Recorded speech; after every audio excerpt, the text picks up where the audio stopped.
Shirika la Katiba Institute limemshtaki Inspekta Jenerali wa polisi kwa kufunga barabara kabla ya maandamano ya kumbukumbu ya Juni 25. Shirika hilo liliwasilisha malalamishi yake kwa Mahakama Kuu Ijumaa likitaka Inspekta Jenerali ashtakiwe kwa kuidharau mahakama, kwani koti liliagiza kuwa polisi wanastahili kutoa notisi kwa umma kabla ya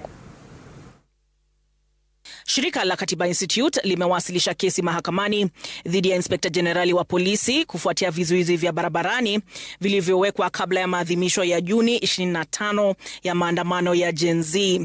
Katika maombi yaliyowasilishwa katika Mahakama Kuu siku ya Ijumaa, taasisi hiyo inamshutumu Inspekta Jenerali Douglas Kanja kwa kudharau amri za mahakama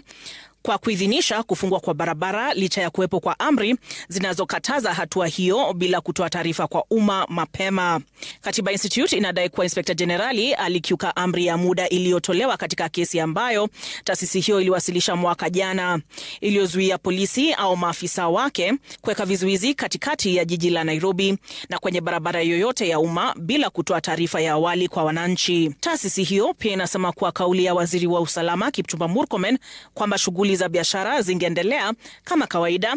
ilichangia ukiukaji huo. Kama sehemu ya ushahidi wake, Katiba Institute imeambatanisha amri ya muda iliyotolewa na Jaji Lawrence Mugambi mwezi Julai mwaka wa 2025 na baadaye kuongezewa muda wake mwezi Oktoba mwaka huo. Hata hivyo, taasisi hiyo inadai kuwa licha ya amri hizo, vizuizi vya barabarani viliwekwa katika maeneo mbalimbali ya Nairobi na viunga vyake ikiwemo Ruiru, Rongai na Kitengela pamoja na hasa ile ya Ngong na katikati ya jiji la Nairobi. Katiba Institute inasema hatua hizo zilikiuka uhuru wa watu wa kutembea, zilitatiza shughuli za kiuchumi na kuhatarisha maisha kwa kuzuia magari ya huduma za dharura kufika kwa wakati. Siku ya Alhamisi, wanaharakati wanaoangazia utendakazi wa polisi pia walishutumu matumizi ya vizuizi kwa barabara kama njia ya kudhibiti maandamano, wakisema hatua hiyo inakiuka kifungu cha 37 cha katiba kinachohakikisha haki ya kila mtu kukusanyika, kufanya maandamano na kuwasilisha malalamishi au maombi